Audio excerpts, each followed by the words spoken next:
حضرت حسان بن ثابت رضی اللہ تعالی عنہ کہتے ہیں کہ میں رہنے والا تو مدینے کا تھا، لیکن ایک بار میں مکے میں گیا تو میں نے دیکھا کہ کھجور کی رسی میں ایک کالے رنگ کے شخص کو لوگوں نے پرویا ہوا ہے اور مکے کی گلیوں میں گھسیٹ رہے۔ تو میں نے پوچھا کہ یہ شخص کون ہے؟ تو لوگوں نے کہا اس کا نام بلال ہے۔ تو میں نے کہا کس جرم کی سزا اسے دے رہے ہو؟ تو انہوں نے کہا کہ یہ ایک نئے دین میں داخل ہوا ہے اور ہم اس کو منحرف کرنا چاہتے ہیں۔ کہتے ہیں میں نے دیکھا کہ وہ جوں جوں گھسیٹتے اس کی زبان پر احد احد کی صدا تیز ہوتی چلی جا رہی تھی۔ زخم پہ زخم کھا کے جی، خون جگر کے گھونٹ پی، آہ نہ کر لبوں کو سی، یہ عشق ہے دل لگی نہیں۔ یہ چند لمحوں کے لیے دل بہلانے کی کہانی نہیں ہے کہ جس محبت میں سختی آئی تو راستہ بدل لیا۔ یہ ان راستوں کا ان لوگوں نے اہتمام کیا تھا اور ان راستوں کے مسافر بنے تھے کہ راستے میں پہاڑ بھی ہوں تو یہ چیر کے آگے گزر جائیں۔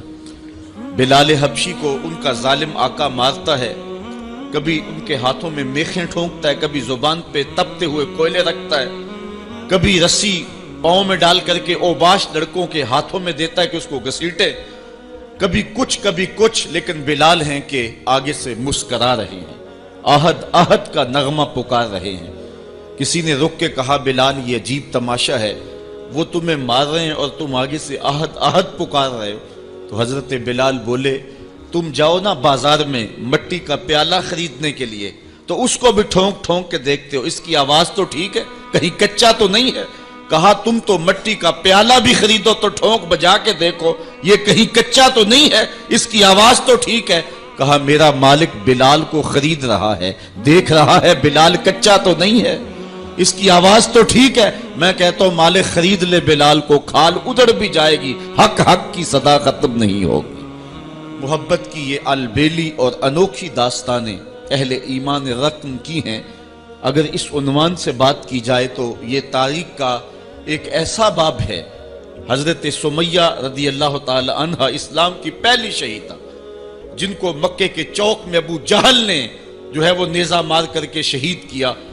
راہ خدا میں بہنے والا یہ خون تاریخ اسلام نے محفوظ کر لیا، ایک عورت کا خون تھا۔ اور پھر حضرت عمار ابن یاسر کے والد حضرت یاسر کو بھی شہید کیا گیا، دونوں ماں باپ شہید ہو گئے اور بیٹا پھر بھی ڈٹا ہوا ہے۔ کافروں نے حضرت عمار ابن یاسر کو پکڑ کے تپتی ہوئی آگ میں ڈال دیا اور انہوں نے رخ کیا حضور کے کاشانہ انور کی طرف اور آنکھوں میں آنسو امڑ آئے تو کافر سمجھے شاید جلتی ہوئی آگ کے شعلوں سے اور بھڑکتے ہوئے کوئلوں سے ڈر گیا ہے۔ کہا عمار گھبرا گئے ہو، تمہیں ان تپتے ہوئے کوئلوں سے باہر نکال لیا جائے؟ تو حضرت عمار مسکرا کے کہنے لگے میں ان تپتے ہوئے کوئلوں سے نہیں ڈرا، میں تو راہیں تک رہا ہوں، جس محبوب کے لیے دکھ سہ رہا ہوں کبھی وہ جلوہ فراز بھی تو ہو جائے نا۔ اچھا ادھر غلام تڑپا، ادھر آقا تشریف لے آئے۔ حضرت عمار ابن یاسر کے سر پہ ہاتھ رکھ کے حضور نے کہا یا نارو کونی بردم و سلامن علی عمار ابن یاسر کما کنت علی ابراہیم، اے آگ جس طرح ابراہیم پہ ٹھنڈی ہوئی تھی آج میرے عمار ابن یاسر پہ بھی ٹھنڈی ہو جائے۔ تو محبتوں کی یہ داستانیں بڑی دل آویز ہیں۔ تو اللہ تعالیٰ جل شانہ نے جب اپنے محبوب علیہ السلام کے غلاموں کے ساتھ یہ ہونے والے ظلم اور اس جبر کی رقم ہوتی داستان کو دیکھا تو سورۃ الفجر تب نازل ہوئی تھی۔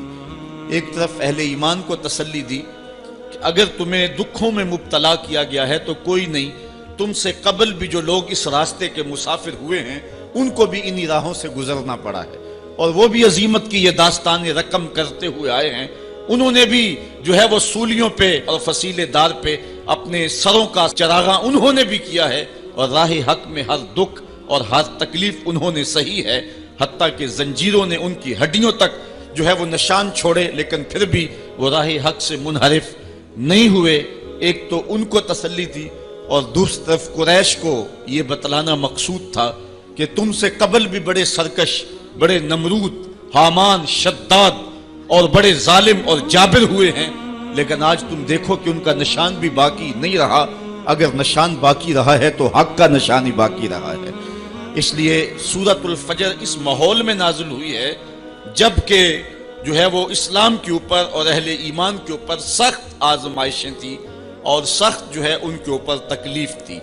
فجر کی قسم کھانے کا ایک مقصد تو یہ تھا کہ ان کفار کو یہ کہنا تھا کہ جس طرح فجر طلوع ہوتی ہے اور رات ختم ہو جاتی ہے، یہ زندگی بھی جو ہے جو تم گزار رہے ہو ختم ہوگی، اور آخرت کی زندگی میں تم نے قدم رکھنا ہے اور صبح قیامت طلوع ہونے والی ہے۔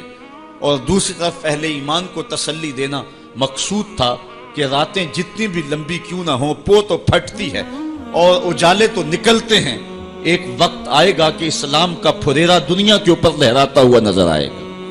آج کی قربانیاں کل کے لیے سکھوں کا سامان بن جائیں گی۔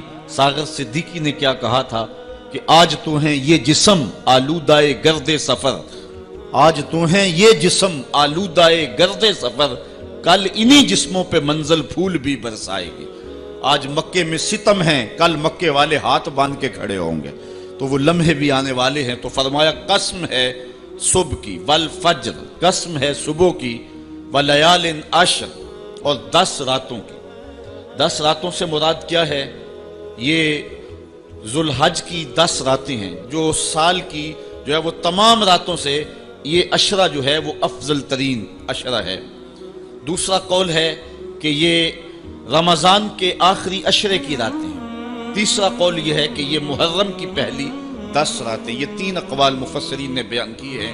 والشفع والوتر، اور قسم ہے جفت کی اور قسم ہے طاق کی۔ مفسرین نے اس پر تقریباً 36 اقوال پیش کیے ہیں، لیکن سب سے بہترین قول یہ ہے کہ جفت سے مراد مخلوق ہے اور طاق سے مراد رب تعالیٰ کی ذات ہے۔ خالق کی قسم اور مخلوق کی قسم۔ واللیل اذا یسر، اور رات کی قسم جب وہ پیٹ پھیر کے چل دے۔ یہ قسمیں 5 فرمائیں، اور اس کے بعد فرمایا حل فی ذالک قسم الذی ہجر، کیوں اس میں عقل مند کے لیے قسم ہوئی؟ یعنی یہ 5 چیزیں عقل مند کے لیے بطور قسم کافی ہیں، اور جو عاقل نہیں ہے اس کے لیے سارے زمانے کی بھی قسم اٹھا لی جائے تو اس کے لیے وہ بھی ناکافی ہے۔ تو قسم جو ہے وہ عقل مند کے لیے، پھول کی پتی سے کٹ سکتا ہے ہیرے کا جگر، مرد ناداں پہ کلام نرم و نازک بے اثر۔ ہمارے استاد کہا کرتے تھے کہ اس کو عام لوگ پڑھتے ہیں کہ پھول کی پتی سے کٹ سکتا ہے ہیرے کا جگر، تو کہتے ہیں نہیں کاٹا جا سکتا ہیرے کا جگر پھول کی پتی سے۔ یہ استفہام انکاری ہے۔ پھول کی پتی سے کٹ سکتا ہے ہیرے کا جگر، یعنی یہ ممکن ہے کہ ہیرے کے کلیجے کو پھول کی نرم نازک پتی سے کاٹ لیا جائے؟ تو جس طرح پھول کی پتی سے ہیرے کا کلیجہ نہیں کاٹا جا سکتا، اس طرح کلام نرم و نازک جو ہے وہ کسی ناداں شخص پہ اثر نہیں کر سکتا۔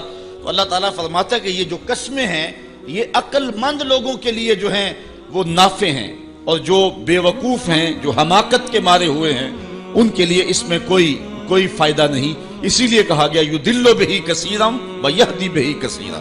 قرآن سے بہت سارے لوگ ہدایت پا جاتے ہیں اور بہت سارے لوگ قرآن سے گمراہ بھی ہو جاتے ہیں۔ اصل قصور ان کی اپنی عقول کا ہے اور اپنی بنجر زمین کا ہے۔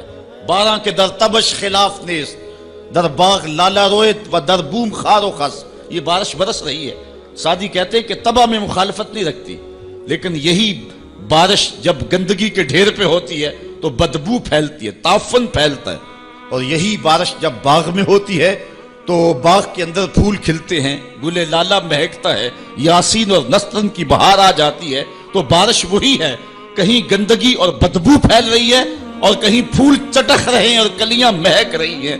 قرآن تو اجالا دیتا ہے اور قرآن کی قسمیں من میں یقین اگاتی ہیں، لیکن کچھ لوگ گمراہ ہو جاتے ہیں اور اسی قرآن کو پڑھ کے کچھ لوگ ہدایت کے اجالے پا جاتے ہیں۔